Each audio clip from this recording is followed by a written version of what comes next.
Welcome back to Cosmic Weekly. This week we're talking about the James Webb Space Telescope being pushed past its limits, the reason behind Virgin Orbit's failed first UK rocket launch, the green comet in the night sky near Mars, Jupiter's moons and how they've just jumped to 92, astronomers discovering the closest black hole to Earth, and we've got breaking SpaceX news as Super Heavy conducts a successful static fire test at Starbase in Texas.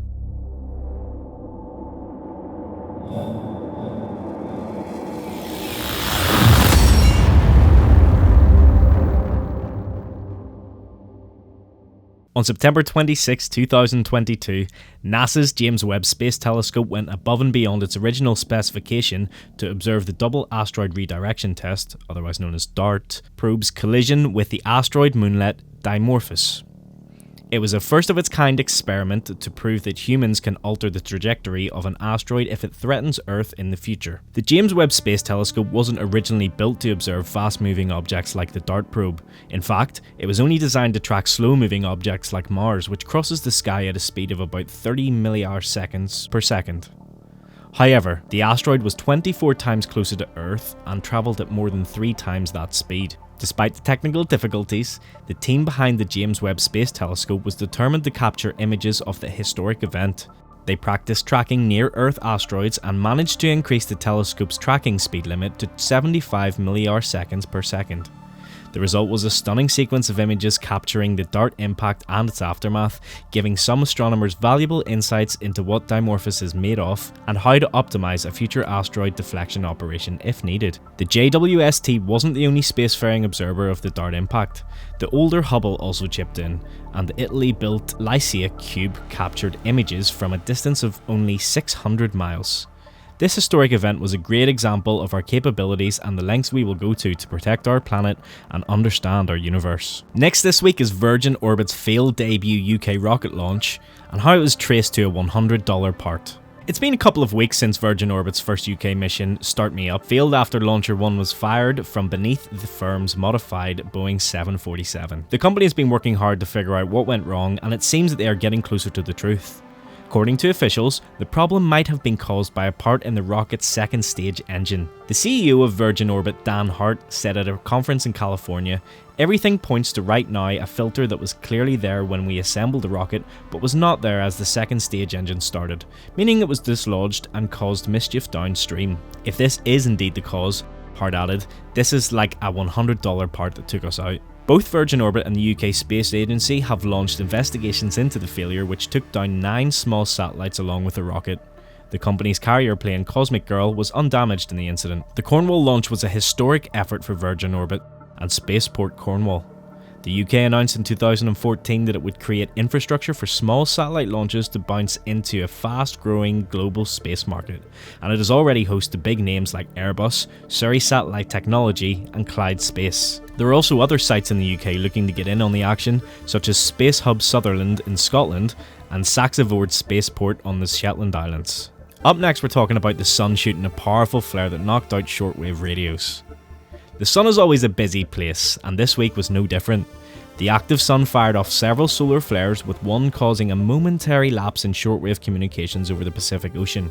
The originating area was a huge Earth-facing sunspot, AR3213, which currently stretches across 62,000 miles of the Sun's surface. Magnetic tangling in the sunspot caused the lines to snap, firing off charged solar particles towards the Earth via a medium-class flare. The Sun is climbing towards its peak in its 11-year cycle, which it should reach in 2025, and there's ample evidence of the Sun firing off flares in images and videos from sun-gazing satellites like NASA's Solar Dynamics Observatory. Most solar activity is harmless and just causes brief interruptions in shortwave, but the Sun is able to generate more powerful bursts of energy that can knock out satellites or other infrastructure.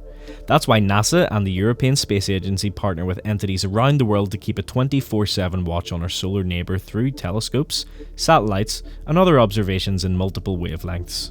Some of these images were shared extensively by users on Twitter.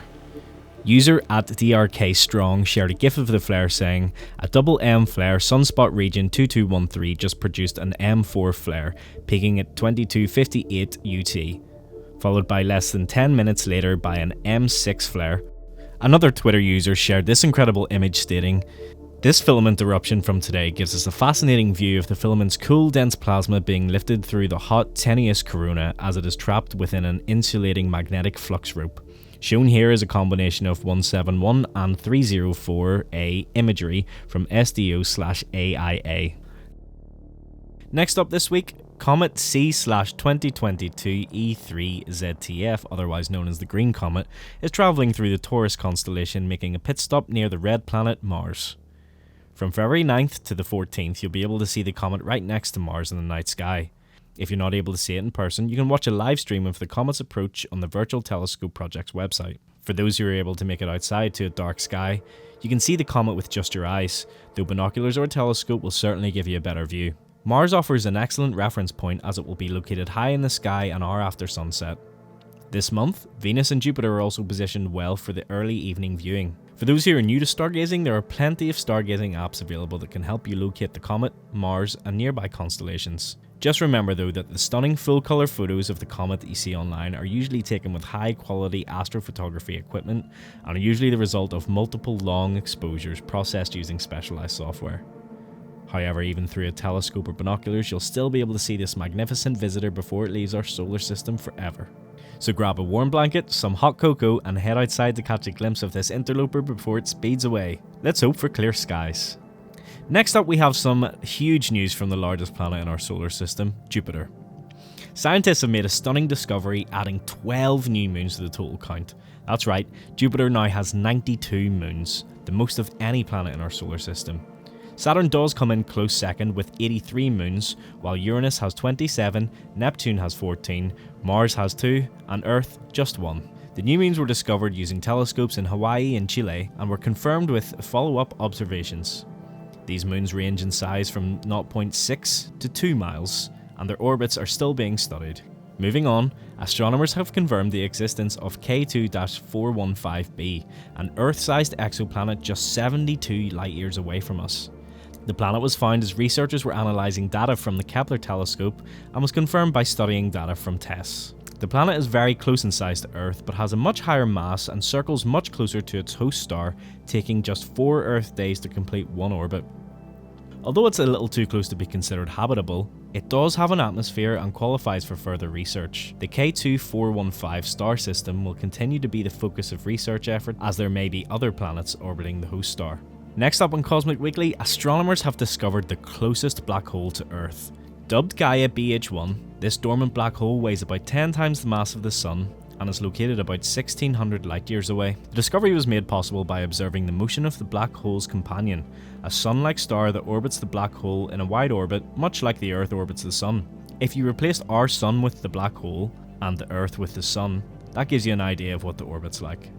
This is the first unambiguous detection of a system like this in our galaxy, and it's an exciting find for astronomers. Black holes are the most extreme objects in the universe, and this discovery helps us better understand these fascinating objects. While there are likely millions of black holes in our Milky Way galaxy alone, only a few have been confirmed to date, and nearly all of these are actively feeding on nearby material.